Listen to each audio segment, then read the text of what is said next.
Good morning, everybody. Thank you for having me. Glad that you came out today to visit us and learn about the SPARK project. I'm going to tell you today just about one of the key parts of the project that Ivan didn't share, that is more on the global level, which is the SPARK Article 6 implementation toolbox. So Kevin, can you please play the video, or we have a short introductory capsule video for you. Reduce greenhouse gas emissions is vital for achieving the global objective of avoiding catastrophic climate change. Carbon markets can play an important role in promoting such investment, which is why many countries are preparing to actively participate in the carbon market created by Article 6 of the Paris Agreement. But international cooperation under Article 6 can be complex. To address this, the Supporting Preparedness for Article 6 Cooperation, SPARK program, was created. SPARK is developing a toolbox for Article 6 implementation, offering a comprehensive decision support system for governments and the private sector. The SPARK toolbox initial release consists of 6 guides. Your compass to navigate Article 6. The first guide is about promoting ambition and transformational change. This guide explains how carbon markets can be used as a powerful instrument for driving the transition to net zero in a way that also transforms entire economies. The second guide is about developing an Article 6 host party strategy. This guide helps host parties, the countries that host Article 6 activities, to strategically navigate the complexities of Article 6 for maximum impact. Governments can use this guide to proactively identify opportunities, manage risks, and meet Article 6 requirements as part of their strategy. The third guide covers developing an Article 6 host party institutional framework. This guide provides host parties with tips for designing robust decision-making processes for Article 6 engagement, building on existing governmental capacity while applying international best practices. The fourth guide covers integrating domestic carbon pricing instruments with Article 6.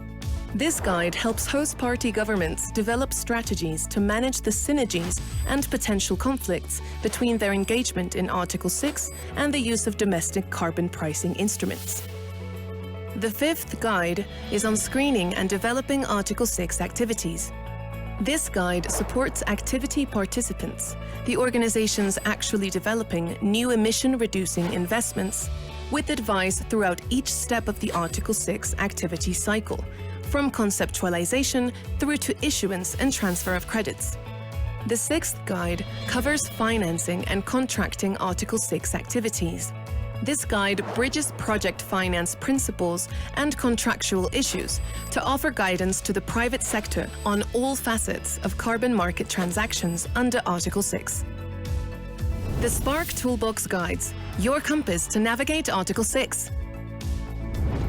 We're excited to announce that a first set of guides is now available for download on the SPARK website. Stay tuned for the release of the remaining guides in early 2024. Visit our website to access these valuable resources, find out about other tools, and see the latest developments by SPARK, supporting preparedness for Article 6 cooperation.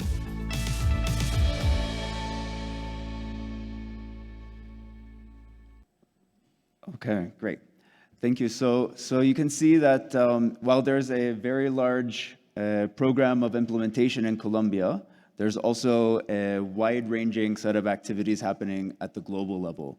And we really hope with the toolbox guides that we can influence the way that decisions are made and help inform decision-making within the country programs. So I'm going to explain a little bit to you about what is the content of the guides that are currently available, in case you want to have a look at them. So yes, what we're talking about, if you think back to the slide that Ivan had presented, is really focused on this component at the bottom that is a cross-cutting global component. There are 6 guides currently available in the toolbox, but we hope to expand and include other topics and tools. They cover basically 4 different broad topics: Article 6 strategy, Article 6 governance, activity screening, and activity development. And they're geared toward certain different types of users. So the first one can reach a more general audience. Anybody who's working on NDC implementation or design will be interested in learning about how ambition and transformational change can be integrated in your NDC or your national planning. But the ones on host party strategy, developing an institutional framework, and integrating domestic carbon pricing instruments, those are mainly geared toward government stakeholders who need to make policies and strategic decisions. Whereas the bottom two, screening and developing activities and the financing structures, those are geared more toward your private sector developers in countries. And while there's quite an active ecosystem of project developers in Colombia, in the other countries, in most other countries in the world, there's not really a lot of access to information about this topic. So we're hoping to provide that to activity developers globally. So I'm going to take you through very, very basic information about what's in the guides, in guides 2, 3, and 5, which are available for download now. Guide 2 focuses on the topic of Article 6 strategy. So this one is linked very closely to the activity we'll do in the afternoon about how to develop a strategy, what are the key decisions. And we tried to use the same framework that takes you in a step-by-step process through developing the strategy. So first, to analyze your situation, a process for consulting who you should consult and how, what decisions exactly need to be made, and then how you can implement most effectively. Okay, so and figuring, that goes into a lot of detail, so I'm not going to go through too much of that. You can watch some of the webinars that we've had on the Toolbox guides or download them and look through them.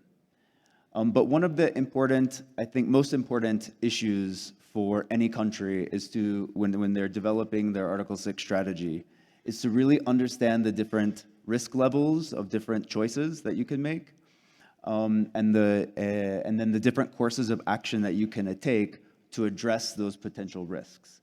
So this is an example of sort of the logic for working through those issues.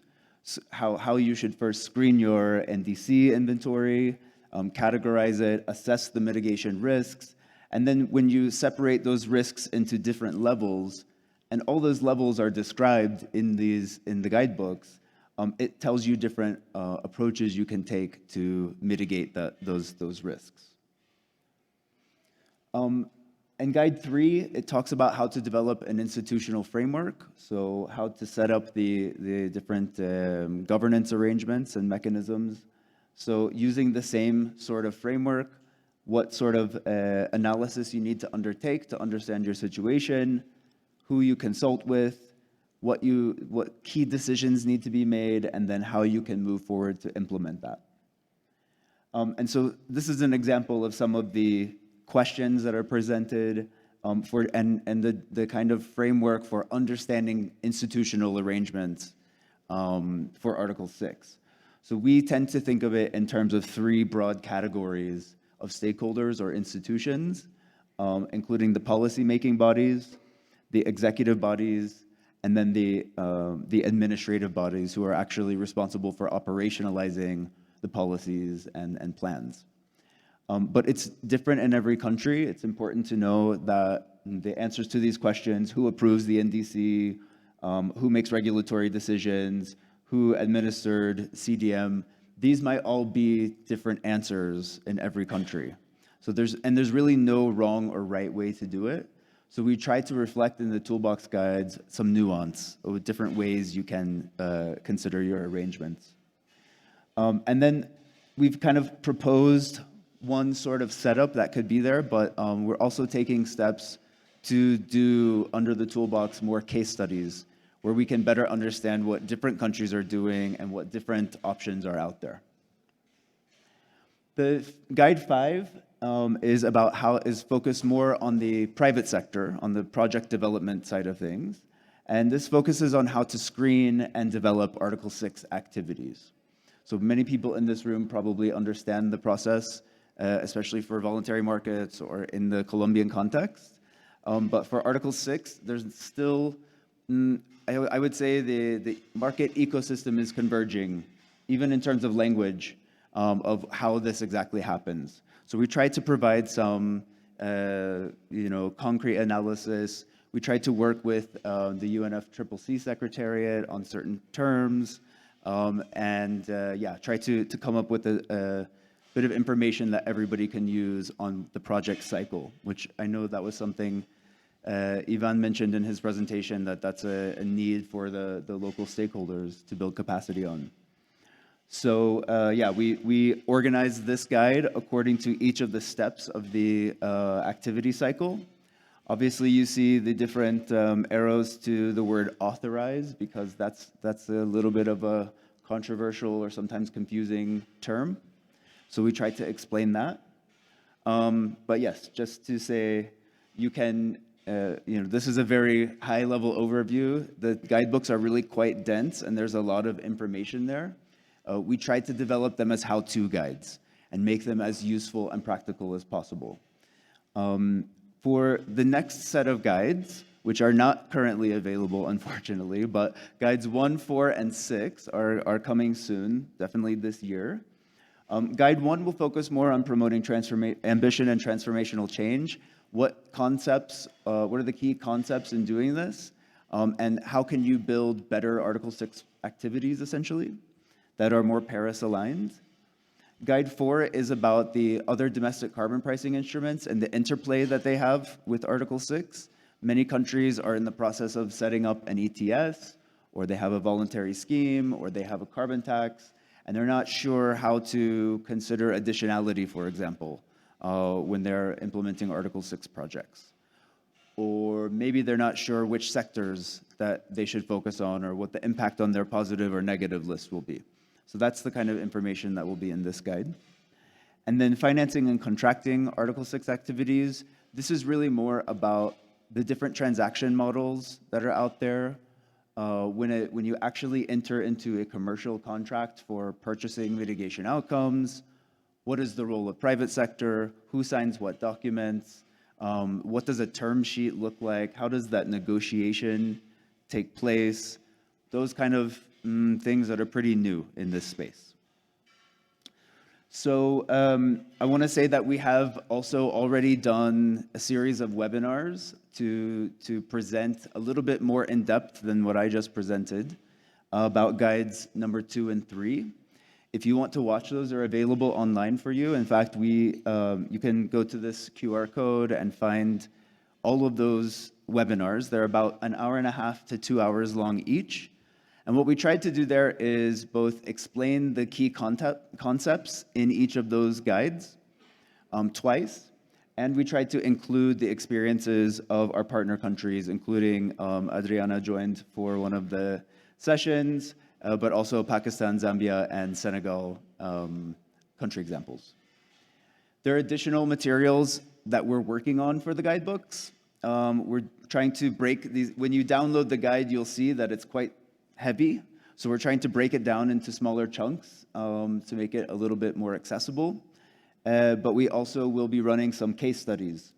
For example, comparing different countries, strategies, institutions, procedures, etc. So these are things that are kind of works in progress.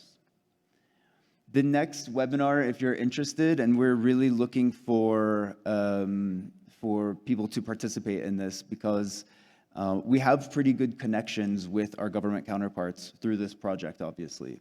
But we would like to get a better understanding of the needs and state of capacity in the private sector, particularly in the development community, the project development community in different countries.